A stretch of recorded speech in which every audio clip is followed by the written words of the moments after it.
Good afternoon. My name is Daniel Rader. This video is for economics teachers looking at Unit 2, Days 3 and 4.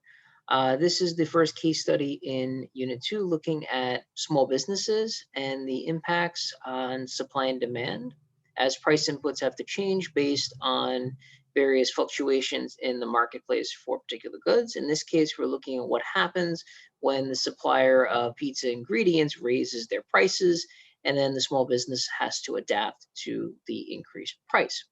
So in the case study, one of the things that you'll do with your students is read through the scenario, the dilemma, and the task. And I'm just going to spotlight some of the comments that I put in the margins. So in the scenario itself, we have Roy and Mel who open up their own pizzeria after they were able to get a $25,000 business loan. Now, to operate the pizza, you may want to mention to your students that this is where we see the factors of production, land, the labor, the capital, entrepreneurship being reflected in the hiring of employees, purchasing these supplies, the equipment, and paying rent for their location. In the dilemma, I highlighted two sections to capture and to emphasize with your students. The first opening sentence really looks at how these two individuals designed their business model. They began by investigating all of the local pizzerias in Brooklyn, interviewing business owners, studying menu prices to really get a good sense as to what the market dynamics are so that they could set a realistic price for their pizza slices. And also highlighted the section here, which really explains the dilemma, which was that the distributor raised the prices on all of the major ingredients, mozzarella, tomato sauces, various kind of dough, etc., and they raised it by 10%. Now, initially, Roy and Mel agreed to charge $2.75 for a slice of pizza. They figure it allowed them to be competitive with other pizzerias and will allow them to still turn a profit. But now they're going to raise their prices. And they initially decide to raise the price to $3.25. But not surprisingly, a lot of the consumers decided to go elsewhere because the price was too high for them to want to purchase a slice of pizza from the pizzeria. So in terms of the task, you're going to be asking your students to offer advice.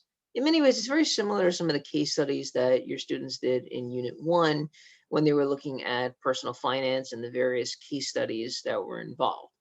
So the first bullet point asks students to use the economics terms to explain how it's an economics problem. You can mention to your students that the terms are at the end of the case study by looking at the second page in the document. And it is a point where you can mention to students that they can always go back to what they saw in Unit 1.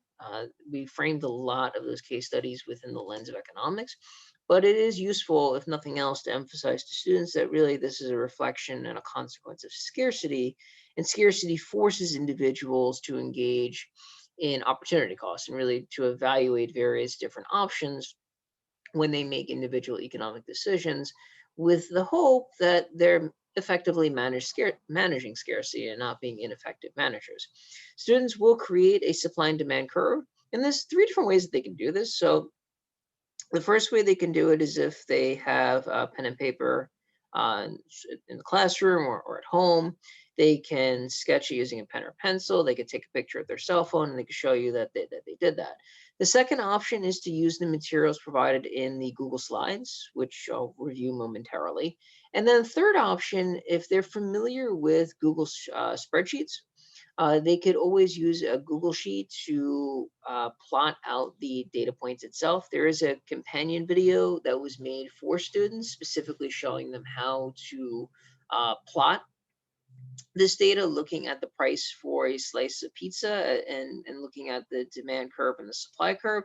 In the companion video, it just looks at the initial supply curve and the initial demand curve. And then showing them the images of how the curve shifts to the left and reminding them of what they learned with the peanut butter shortage in day 2 can be very useful with helping them in day 3 and day 4. In terms of their plan and vision. So this part is really going to be the foundation of day 4. And in day 4, they'll be looking at an article, How Domino's Pizza Reinvented Itself. So in the independent part of this lesson, students are tasked with coming up with a a variety of different options for Roy and Mel. And then by reading this article in day 4, it will help them to really suggest a good price point that allow them to be profitable while also thinking through different ways to bring customers in the door. So that's something to consider. Specifically in day 4, one of the phrases in the article that resonated with me was the idea that the CEO of Domino's 10 years ago in 2010 thought of their company as a tech company and not so much a standard pizzeria. So it's a way to reimagine the business model. So in terms of what the charts actually look like, if they choose to do pen and paper, or if they have like a tablet, maybe something that they have issued, if they have a DOE issued iPad, for example, they could easily draw the original demand curve, the first supply curve as 0, S1. We can show the old equilibrium price point of 275 for a slice of pizza, and the quantity supplied or demanded at 140. We can see with the new supply curve that the new equilibrium price is higher. It's now $3 a slice. So if they're going just for equilibrium, $3 would be the price they'd want to charge. Right now, Roy and Mel are charging $3.25, so there is some flexibility. Students can go anywhere within $3 and $3.25 if they want to enhance their profits. Likewise, they can also go as low as 275, but the trade-off there is then their business will be losing money. So that's something to think about as well. And then the ways of envisioning this is what it would look like if they use the Google Slides. So going to the Google Slides just temporarily, in the independent work, students will be asked to use the slides themselves to type out their options. It is easy just to have students type directly into the blue boxes. If you post this to Google Classroom, students can very easily type in their responses, then you could see the work that they're actually doing. You can also do it as a group note catcher, as a way to have students collaborate together on one Google slide and have the group submit that slide, as long as each group member is able to contribute. An easy way that I have students do it, just something to consider, instead of having students write, their name every time they contribute, have each student choose their own color ink. And then it's very easy for students to show their contributions that they made in the lesson itself. So going back to the intro model, just briefly, students will have the data points to work with. And if they choose to do it in the Google Slides, easiest way to do it is just click on the yellow dot, press Control C to copy it, Control V to paste it, and then they can very easily align it to either the price of a good that's being demanded or the price of the good that's being supplied. And then they can very easily set up where that line of best fit would be.